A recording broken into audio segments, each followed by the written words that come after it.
तो लगातार हम तस्वीर दिखा रहे थे आपको कि यमुना नदी में किस तरह साफ सफाई शुरू हो गई है और एक उम्मीद तो हम उस मशीन पर वीड हार्वेस्टर मशीन है और इस मशीन के ज़रिए कैसे साफ़ सफाई होती है ये अब आपको यहाँ पर इस मशीन पर आकर मैं दिखा रहा हूँ। यमुना नदी के बीचों बीच में हूँ और एक तरफ वो मशीन जिस पर दिल्ली सरकार लिखा भी हुआ है, यानी दिल्ली सरकार की वो मशीन थी, चल नहीं रही थी। अभी आपने भी सुना यहाँ पर कर्मचारियों को कि यहाँ पर मशीन तो है इनके पास, लेकिन 2-3 दिन पहले स्टार्ट हुई, इतने सालों तक मशीन बंद पड़ी थी, सिस्टम सड़ चुका था।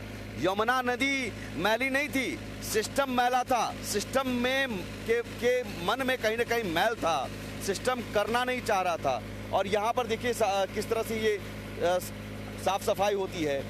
ये जब घूमता है ये वीड हार्वेस्टर की मशीन, और इसमें जो भी खरपतवार हैं, जो प्लास्टिक है, वो सारी इकट्ठा इसमें होकर और उसके बाद फिर ये ऊपर की तरफ फेंकता है और इकट्ठा होता है, यानी नीचे जो भी गंदगी है उस गंदगी को साफ किया जा रहा है। ये पहला लेवल है। अभी कालापन जो है वो तो अलग है, इसमें बीओडी या सीओडी लेवल जो है वो अपने आप में खतरनाक लेवल पर होता है, अमोनिया की मात्रा खतरनाक लेवल पर होता है, और इसमें मछली और बाकी जीव जंतु छोड़ दीजिए, आप अगर यहाँ पर इस पानी को छू लेंगे तो आपको स्किन की प्रॉब्लम हो जाएगी। याद होगा वीरेंद्र सचदेवा ने डुबकी लगाई थी तो उस वक्त क्या हुआ था। यहाँ सबसे बड़ी बात यह है कि इच्छा शक्ति की कमी, क्योंकि 8500 करोड़ रुपए 7 साल में खर्च हो जाते हैं। आदित्य, 8500 करोड़ रुपए खर्च हो जाते हैं। ये मशीन, जिस मशीन पर आज मैं खड़ा हूँ, इस मशीन को क्या पहले नहीं उतारा जा सकता था? क्या इस मशीन को पहले उतारने में दिक्कत थी? दिल्ली सरकार लिखी हुई मशीनें हैं। यहाँ पर जो ठेकेदार हैं, काम करने वाले लोग हैं, वो कह रहे हैं कि साहब अभी 2-3 दिन पहले तो मशीन को उतारा नहीं गया, 8500 करोड़ रुपए खर्च हो गए। कहाँ खर्च हुए साहब?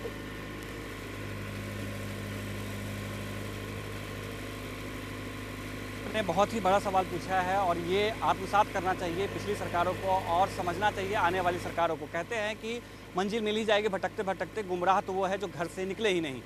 मंजिल ऐसी मिलती है, भटक रहे थे लोग, अब कम से कम ये है कि प्रयास शुरू हो चुका है। जैसे आपने कहा कि जो मशीनें लगाई गई हैं, देखिए मैं अभी बीचों बीच नदी में हूँ और आप नदी के बीचों बीच देख सकते हैं कि कैसी है, चल रही है। और मैं बताऊं कि इतनी स्थिति नदी की खराब है, मैंने बताया कि अमोनिया का स्तर यहाँ पे बहुत ज़्यादा है, कि यहाँ पर जो मछलियाँ हैं, मछलियाँ बहुत ही 1 या 2 वैरायटी जिसकी क्षमता ज़्यादा है, जिसको इस तरीके की जो बीमारियाँ हैं या जो पानी इस तरीके के है, वो जो जिन मछलियों के अंदर में ये इसके साथ आगे, इसके साथ बैठ के कर लेंगे ना आगे। हाँ, नहीं करेगा, वो आगे वाले भी खड़े हैं, वो सब गिर जाएंगे। जी जी आदित्य, आप अपनी बात करते रहिए कि वो कितनी खतरनाक होती होंगी जिनको लोग।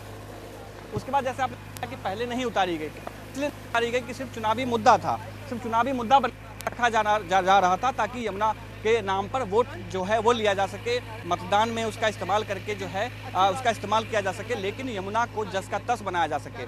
लेकिन अब देखिए कि आज कम से कम ये हुआ कि साफ सफाई शुरू हो चुकी है। और मैं आपको बताऊं, जिस वक्त मैं वहाँ गया था, जो आपने वीडियो, जो दर्शक देख रहे होंगे वो वीडियो, और आज का दिन है, यहाँ पर अभी आपको झाग दिखाई नहीं दे रहा है, यानी कि जो पानी का फ्लो है वो कम है। पानी का फ्लो थोड़ा सा और बढ़ेगा तो हो सकता है कि झाग आए, लेकिन जो प्लास्टिक के जो पेपर्स हैं या प्लास्टिक पन्नी या जो भी पॉलीथीन है या जो भी चीज़ ऐसी हैं जो घातक होते हैं पानी के लिए, वो कम से कम दिखाई नहीं दे रहे हैं। ये दूसरा घाट है जहाँ पर आप हैं, वो कश्मीरी गेट के पास में, उससे थोड़े से आगे पे मैं हूँ जहाँ पर ये स्थिति आपको मैं दिखा रहा हूँ। बस ये जो आपने कहा कि इच्छा शक्ति की कमी, पैसे का लेन देन जो है वो कोई उसको देखने वाला कोई नहीं था, कोई ऑडिट नहीं था, किसी तरीके से कोई जो एक जिम्मेदारी तय की जाती है वो जिम्मेदारी तय नहीं किया गया था। साथ ही जो एसटीपी है, एसटीपी में भी गड़बड़ है। एसटीपी जो मैंने बताया आपको कि सीवेज ट्रीटमेंट प्लांट का ठीक से इस्तेमाल नहीं किया जा रहा है, उसमें गड़बड़ है।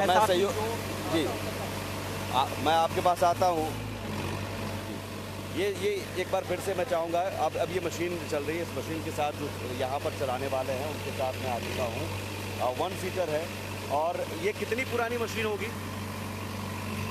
ये हाँ, ये कम से कम साल भर हो गया इसको। साल भर।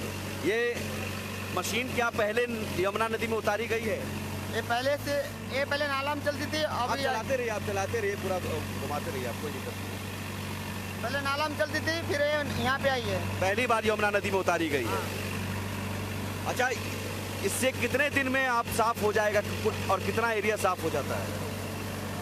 सर इसमें अगर रहे तो ज़्यादा अगर रहता है तो चलाने में अच्छा लगता है, नहीं तो छोटा मोटा रहता है तो फिर उसके बाद चुनना पड़ता है, एक एक पत्ते उठाना पड़ेगा, एक एक प्लास्टिक उठाना पड़ता है। जरा एक बार दिखाते रहिए साथ में। आप उधर भी थोड़ा घुमा कर आप। ये आम मशीन से बिल्कुल अलग है, वीड हार्वेस्टर से कहते हैं। हाँ, इसको हार्वेस्टर बोलते हैं। हार्वेस्टर ये अमूमन हम देखते हैं गांव में भी चलता है। हाँ, हमारे सब जगह चलता है। गेहूं की कटाई वटाई में भी चलता है। नहीं, ये बस पानी में चलता है। हाँ, जैसे इसी तरह की मशीन होती है उसमें भी। अच्छा, मैं ये समझना चाह रहा हूँ कि आप 1 साल पहले ये मशीन नाले में चलती थी, यमुना नदी में उतारने के लिए सरकार की तरफ से कोई संपर्क किया आपको? सर ये तो उन लोग जानेंगे। अच्छा, हाँ, तो आप ठेके पर चला रहे हैं या सरकार की मशीन है? अभी सर अभी सरकार की मशीन नहीं है। सरकार की मशीन है। अभी शायद ले ले नहीं, तभी सरकार की मशीन नहीं है। अच्छा,